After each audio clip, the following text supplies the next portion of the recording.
IPL 2026 தொடர் துவங்க இன்னமுமே கிட்டத்தட்ட 20 நாட்கள் மட்டுமே இருப்பதால அனைத்து அணிகளுமே பிளேயிங் 11 தேர்வு செய்வதில் தீவிரம் காட்டியுமே வராங்க. மும்பை இந்தியன்ஸ் அணி கடந்த சீசன்கள்ல தொடர்ச்சியாக சொதப்பிட்டு இருந்தது. இந்த முறை வலுவான பிளேயிங் 11 கட்டமைத்து கோப்பையை வென்று காட்ட வேண்டிய கட்டாயத்திலுமே இருக்காங்க. இந்த நிலையில அந்த அணியுடைய பிளேயிங் 11 எப்படி இருக்கும், இம்பாக்ட் வீரர்கள் யார் யார் அப்படின்றது குறித்த தகவல் தற்போது வெளியாக இருக்கு. குவிண்டன் டிகா ஏலத்துல 1 கோடிக்கு வாங்கியிருந்தாலுமே இவருக்கு பிளேயிங் 11 இடம் கிடைக்காது அப்படின்னுமே சொல்லப்படுது. காரணம், மற்றொரு South Africa wicket keeper Ryan Rickelton நல்ல ஃபார்ம்ல இருப்பதால ரிக்கில்டனுக்கே பிளேயிங் 11ல வாய்ப்பு கிடைக்கும் அப்படின்னு சொல்றாங்க. மற்றொரு ஓபனர் இடத்துல ரோஹித் சர்மாவும், ஒன் டவுன் இடத்துல சூரியகுமார் யாதவுமே இருப்பாங்க. மும்பை இந்தியன்ஸ் அணி கேப்டன் ஹர்திக் பாண்டியா மிக முக்கியமாக 4வது இடத்திலும் அடுத்து திலக் வர்மாவும் இருப்பார் அப்படின்னு சொல்லப்படுது. டெத் ஓவர்கள்ல காட்டடி அடிக்க நமன்தீர் மற்றும் வேகப்பந்து வீச்சு ஆல்ரவுண்டர் ஷெர்மைன் ருதர்ஃபோர்ட் ஆகியோருமே இருக்காங்க. ஆல்ரவுண்டர் மிச்சல் சாண்ட்னர் மற்றும்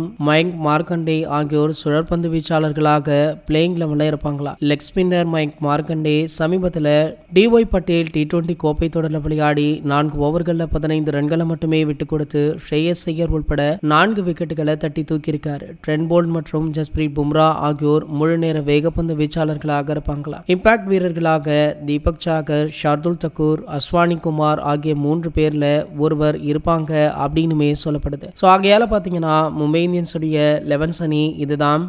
இந்த ஸ்குவாட் தற்போது சோஷியல் மீடியாக்கள்ல வைரலுமே ஆகிட்டு இருக்கு. இது போன்ற கிரிக்கெட் செய்திகளை பத்தி நீங்க உடனே தெரிஞ்சுக்க நம்மளுடைய சேனலை மறக்காம சப்ஸ்கிரைப் பண்ணிக்கோங்க.